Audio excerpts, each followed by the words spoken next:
What's wonderful about Into the Woods is that it's a highly complex, emotional musical, and yes, you have all of the most famous fairy stories involved in this one story, but yet it doesn't end happily ever after. You know, there's complexity to it, and there's these rather potent undercurrents to it, and so I think it's exciting that it's going to be seen by a wider audience.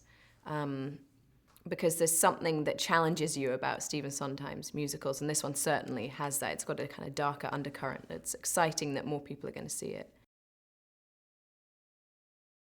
You know, music is a massive part of any musical, but the exciting part was recording it. And Stephen Sondheim came over and recorded it with us in these London studios, and he has very specific notes about how he likes things to be sung. And one of his main notes, which is certainly great for me as someone who I don't consider myself a singer, you know, I think I'm someone who can kind of sing.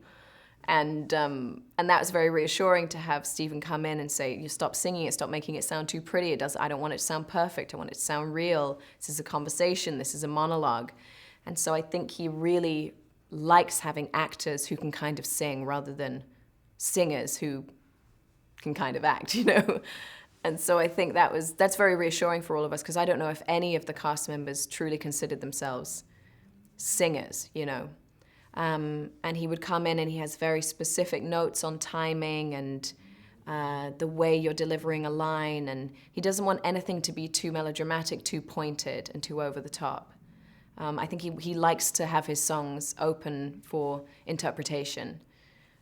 So it was just exciting having him come in and surreal, you know, because he's such a hero for all of us. And we're recording with this 60-piece orchestra, and Stephen Sondheim's in the next room. I mean, it was just bizarrely wonderful.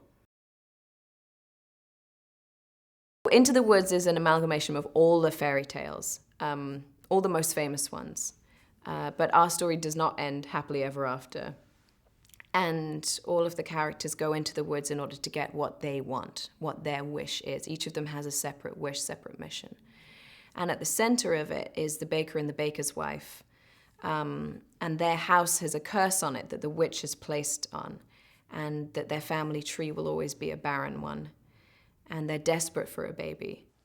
And the witch says, in order to reverse the curse, you must go into the woods and get a cow as white as milk, a slipper as pure as gold, hair as yellow as corn, and a cape as red as blood. And so I'm sure you can understand that all of these come from most of the most famous fairy tales. So this is their mission. They have to go into the woods and bring back all of these items in order for the curse to be reversed. And that's when all the trouble starts. I played the baker's wife. And she's somebody, when you meet her at the beginning of the film, who has a desperate yearning for a child, and they've tried for years, and she seems to be incapable of having a baby, and all she wants in the world is a baby. And then when she discovers that the curse can be reversed, and in order to have a baby, she needs to go into the woods and get these items, she becomes this sort of tenacious, determined character with such perseverance and willing to go to any length in order to get what she wants. And so you see this unraveling of this character who innately is a good person, but gets swept up by the woods and what the woods offer and what the potential of the woods are. And so it's really fun to see that character slowly unravel throughout the course of the musical. Rob Marshall is the director of this film, who is just the most talented man and the most wonderful man and generous-hearted and loves actors and loves seeing what you can bring to the role and certainly doesn't straitjacket you in any way.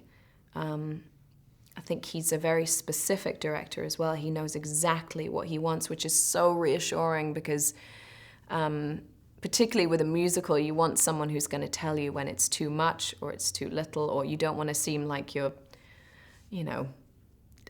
making faces and being too big and or too bold with a choice. And he just has a really delicate hand, and he very much wanted this to not seem like a kind of here's a song, show tune kind of musical. He wanted it to seem like a film, and for the transition for the songs to be very seamless, and so the audience wasn't kind of jarred by a song suddenly coming up.